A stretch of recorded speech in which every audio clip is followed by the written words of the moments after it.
Hello, everyone. I'll be sharing with you the upcoming Sunday School lesson for March the 20th. It comes again from the book of Ezra, chapter 6, verses 13 to 22. I personally love the inside of a church building. I marvel at some of the architecture that is a magnificent church building. Some church buildings are like a priceless treasure of art.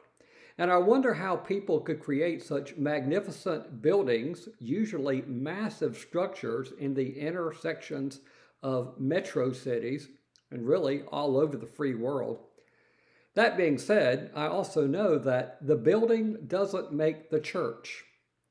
Starting this coming Sunday, my preaching messages will come from the book of Acts, and here is the truth of first century Christianity.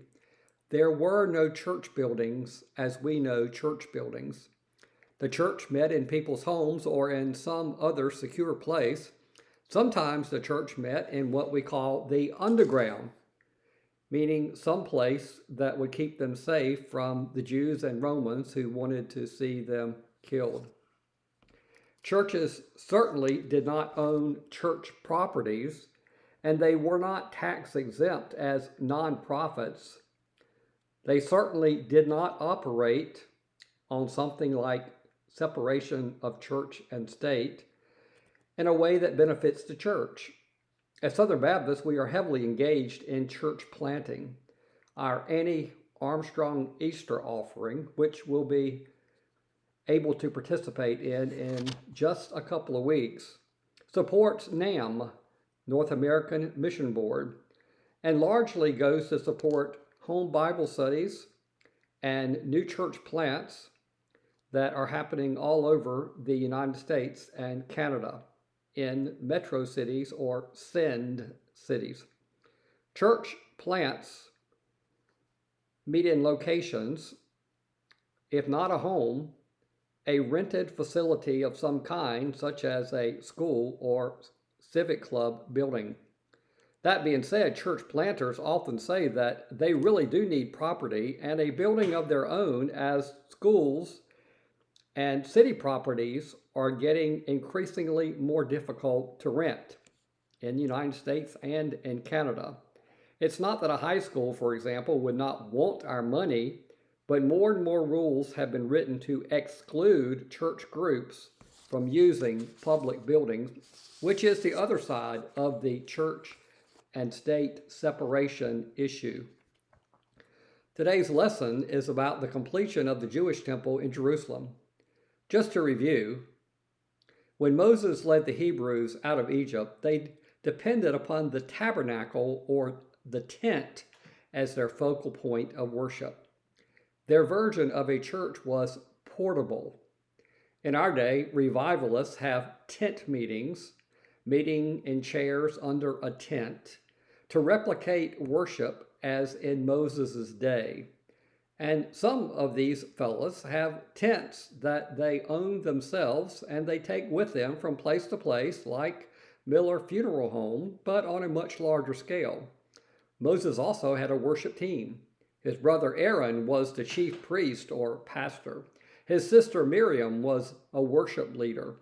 And they had a band of priests in the tribe of Levi who proved their faithfulness to God when Moses opposed the golden calf idol.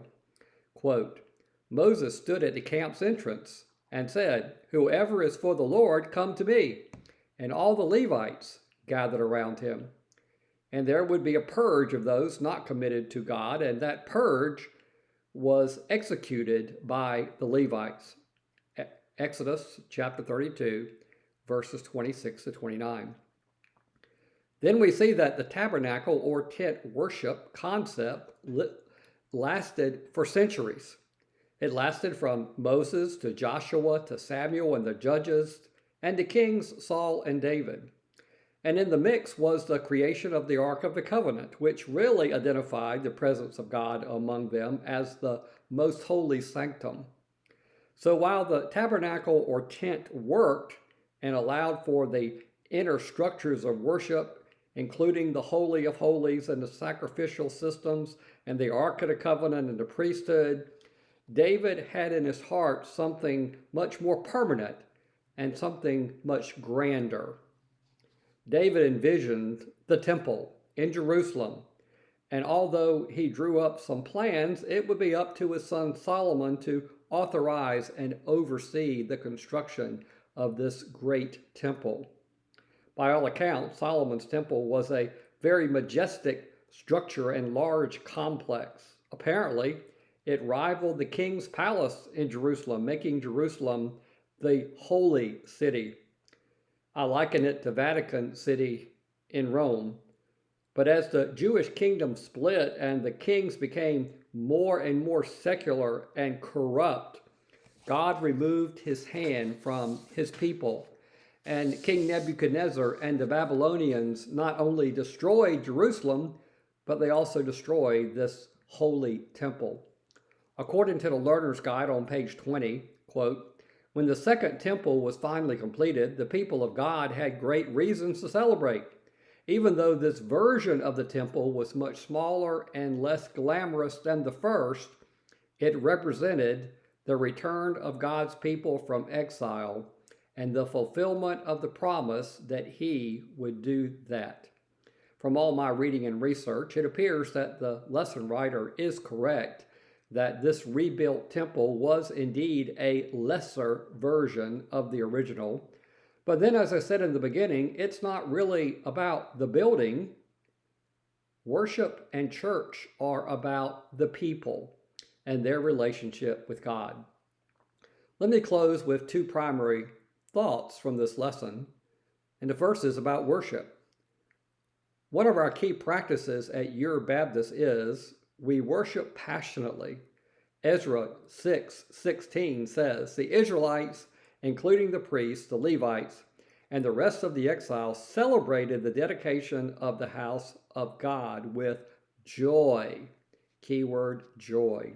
Translation, all the worshipers celebrated the dedication of the rebuilt temple with great joy. I equate passion with great joy and expectation. And then the second thought is about the Passover. This celebration of Passover is probably dated April 21st, 515 BC. As you remember, the last plague upon Egypt was the death angel. The Hebrews were saved because they painted blood over their doorposts as a signal for the death angel to pass over them, leaving them alive and killing many of the Egyptians. At this point, the Exodus began. The annual festival of Passover was a reminder that God redeems his people. Or, as we sing, we are saved by the blood. There is power in the blood. We are washed in the blood. And of course, the blood of Jesus Christ was the permanent sacrifice, making the sacrifice of bulls and lambs obsolete. The requirement for participation was being ceremonially clean, verse 20. And the priests and the Levites purified themselves. Participation, furthermore, was not limited to just priests and Levites.